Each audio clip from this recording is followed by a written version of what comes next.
لو انت مهتم بالسفر لأذربيجان في الفيديو ده عشانك. حنتكلم في الفيديو ده عن احسن طرق تقدر تسافر بها لأذربيجان وتكون رخيصة ومناسبة مع الجميع. في الفيديو ده حنتكلم عن الفيزا والطيران والسكن والتنقلات وشنو اهم الاماكن اللي لازم تمشيها. كمان حنتكلم بشكل موسع عن اهم المدن اللي بتتميز بها أذربيجان. تابع معايا الفيديو ده للنهاية وان شاء الله يا رب الفيديو يعجبكم. مرحبا بكم في قناة السندباد. في الفيديو ده حنتناول موضوع كثير من الناس بدأت تسألني بعد ما نزلت الفيديوهات عن أذربيجان، كيف نقدر نسافر لأذربيجان. حنتكلم عن أول وأهم نقطة اللي هي الفيزا. طيب كم سعر الفيزا؟ سعر الفيزا عبارة عن $30 تدفع يا إما بالكاش يا إما عن طريق بطاقة الكريدت أو الديبت كارد. إذا أنت هتدفع بالكاش لازم تخلي معك فكة، لأنه الماكينة اللي هناك اللي بتاخد الكاش ما بترجع باقي. الدول اللي بتقدر تقدم على فيزا إلكترونية هي جميع دول الخليج بالإضافة إلى الأردن والمغرب. دول اللي بتقدر تاخدها عند الوصول كمان دول الخليج، المقيمين في الإمارات والسعودية، واعتقد كل الخليج، ما متأكد من المعلومة دي، بتقدر تسأل السفارة عندكم. كمان الناس المقيمين في تركيا بيقدروا يدخلوا أذربيجان. بالنسبة للطيران، أرخص طيران ممكن يوديك لهناك هو طيران ويز اير اللي بتقدر تسافر به من مطار أبو ظبي إلى العاصمة باكو. لو أنت موجود في مصر تقدر تعمل كونكشن في أبو ظبي ومنها تمشي لأذربيجان، دي أرخص طريقة ممكن تسافر بها من هناك. نفس الشيء بتقدر تعمل لو أنت في السعودية أو عمان أو الأردن، تعمل كونكشن في مطار أبو ظبي ومن هناك تاخد رحلتك لباكو. سعر تذكرة الطيران من مطار أبو ظبي أقل من تقريبا $100، في العادة بتلاقيها ب300 درهم في العادة أنت وحظك، لكن في معظم الأوقات بتكون أقل من $100. طيب بالنسبة للأكل، معظم الأكل هناك حلال طبعا لأنه الدولة مسلمة، مع انها هي دولة مسلمة ولكن تعتبر علمانية زيها زي دول زي تركيا مثلا. فيها دول بتطبق النظام العلماني ولكن الديانة عند الشعب ديانة مسلمة. فكل المطاعم اللي هناك مطاعم مسلمة. كمان بتقدر تلاقي كمية من المطاعم العربية زي المطاعم اليمنية والمطاعم السورية منتشرة هناك وبتقدر تلاقيها في كل مكان بالذات في العاصمة باكو. نجي للنقطة اللي بعدها وهي اللغة. معظم الناس بيتكلموا هناك اللغة الأذربيجانية واللي هي اللغة الرسمية في البلد. اللغة الأذربيجانية متكونة من اللغة التركية واللغة الروسية، لأنهم اتحكموا من الأتراك ومن الروس فعملوا ميكس كده طلع معهم اللغة الأذربيجانية. ولكن إذا أنت عندك معرفة ولو قليلة باللغة الروسية أو اللغة التركية بتقدر تتعايش هناك بكل سهولة وأريحية، لأنه معظم الناس هناك بتتكلم الروسية والتركية بالذات لو أنت قاعد في العاصمة باكو. نجي نتكلم عن أهم المدن. أهم المدن في أذربيجان طبعا رقم 1 حتجي العاصمة باكو. العاصمة باكو جميلة جدا وعاصمة حضارية جدا، بتلقى كل الشوارع نظيفة، مباني حضارية. حتلاقي في العاصمة مختلف الجنسيات وبتلاقي ناس من كل مكان جاي تزور البلد الجميل، بالذات بتلاقي ناس كتير من السعودية والإمارات والخليج عموما. شنو أهم الأماكن اللي نقدر نمشيها في باكو؟ من أهم الأماكن اللي لازم تزورها إذا أنت مشيت باكو المدينة القديمة، واللي هي عبارة عن المدينة اللي كانت زمان عليها باكو وحدود باكو القديمة. هي عبارة عن مجموعة من القلاع ومجموعة من الأماكن، وفيها كمان أهم معلم وهو برج العذراء. المدينة جميلة وبتقدر تاخد جولة هناك سياحية، في ناس بتقدم جولات سياحية داخل المدينة القديمة. كمان في موسيقى في كل مكان، لازم تزوروها إذا أنتوا كنتوا باكو. من الأماكن الجميلة كمان البوليفارد، الثلاثة مباني الشعلة اللي هي مباني مميزة جدا. كل حد شاف صورة لأذربيجان لازم يحطوا المباني دي اللي هي زي مثلا برج خليفة في دبي، هي معلم رئيسي كبير هناك عندهم موجود، واللي هي بتمثل تاريخهم مع عبادة النار، لأنه زمان كانوا بيعبدوا النار. وعلى سيرة النار كمان عندهم مكان هناك اسمه النار الأبدية. هي عبارة عن نار بيقولوا هم حسب رواياتهم إنها من فجر التاريخ نار ما انطفت.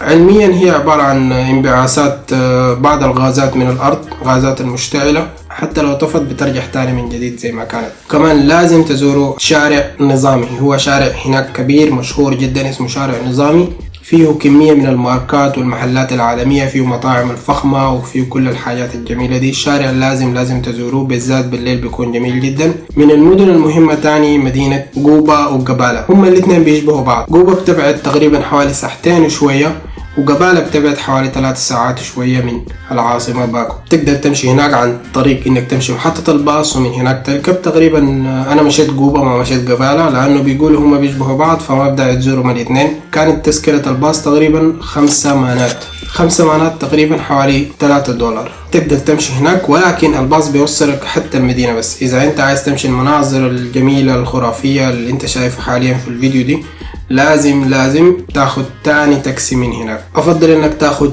عربية من هناك او تمشي جولات سياحية. في ناس من هناك بيودوا ناس جولات سياحية وبرضو ما مكلفة شديد، تقريبا في حدود 50 مانات. كمان لو انت معك رخصة دولية او معك رخصتك تسمح انك تسوق هناك تقدر كمان تاخد عربية ايجار. شنو تعمل اذا مشيت مدينة قوبة؟ في قوبة في كثير من الانشطة، تقدر تستمتع بجمال الطبيعة، كمان في كمية من المطاعم وفي كمية من النشاطات. في التلفريك وكمان نفس الشيء بقبالة في كمية من النشاطات تقدر تستمتع بيها. اما اذا اخذت جولة من باكو هم حيمرروك على كل النشاطات دي وكمان حيوقفوك في الطريق، لانه في الطريق كمان الطريق جميل جدا لو وقفت في الشارع وتصور وكده.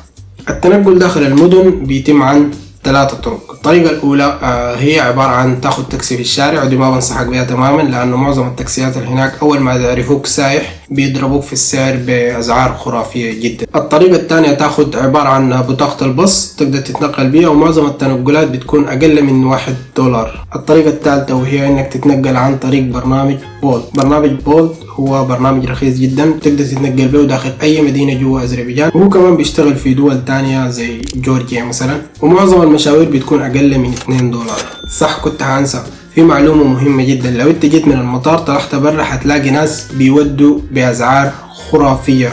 إياك ثم إياك تركب معهم. استخدم تطبيق بولت حيوديك داخل المدينة تقريبا ب3 إلى 4 مانات، وكمان أول ما تنزل التطبيق بيكون عندك تخفيض 50%، فبيكون السعر جدا رخيص. لو ركبت معاهم ممكن يركبوك ب80 مانات عادي. أنا كانوا حاولوا يركبوني ب80 مانات لكن رفضتها. فخلي بالك من الناس اللي واقفين برا المطارات. الانترنت تقدر تاخد شريحة انترنت ابتداء من 5 مانات على حسب كمية الانترنت اللي انت عايزه. تقدر تاخد هناك تقريبا 5 جيجا بحوالي 10 مانات. لو انت تليفونك بيدعم الاي سيم كارد بنصحك جدا انك تنزل واحد من التطبيقات اللي بتديك شرايح في أذربيجان، وبتقدر عن طريقة تشتري انترنت رخيص جدا ما بيتعدى $10 حسب انت واحتياجك. نجي للنقطة اللي بعدها وهي السكن. افضل تطبيقات تقدر تستخدمها في موضوع السكن هي تطبيق بوكينج وتطبيق Airbnb. اذا انت بتدور على هوستل بنصحك ببوكينج.com، بتلاقي فيه خيارات اوسع بالنسبة للهوستلز. اما اذا انت بتدور على اقامات طويلة وحتطول هناك بنصحك تستخدم تطبيق Airbnb، فيه شقق للإقامات الطويلة وشقق مخصصة للإجازات. أنا شخصيا نزلت في هوستل وكان سعر الليلة بس 26 درهم إماراتي. في غرفة كان فيها 8 سراير، ولكن الهوستل كان نظيف جدا لأبعد الحدود، وكان موقع ممتاز جدا في وسط المدينة، قريب للمدينة القديمة، قريب لشارع النظامي، وقريب لأهم المناطق جوا مدينة باكو.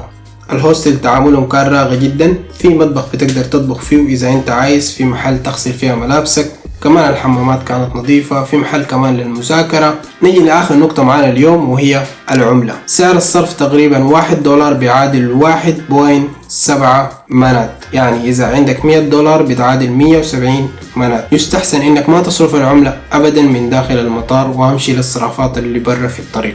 في النهاية حابب أقول لكم إنه أذربيجان دولة ممتعة جدا وتستاهل الزيارة بالتأكيد، وهي رخيصة جدا بالنسبة لأي دولة بنفس الجودة وبنفس المناظر. كمان الناس هناك ودودين ولطيفين جدا وبيحبوا يتكلموا مع الزوار اللي من برا وكده. لو عجبك الفيديو ما تنسى تعمل لايك وسبسكرايب وتشوف الفيديوهات اللي فاتت عن أذربيجان، ولو عندك أي سؤال اكتبوا لي في التعليقات وأنا أكيد حارد عليك. شكرا لكم وأشوفكم في الفيديو الجاي.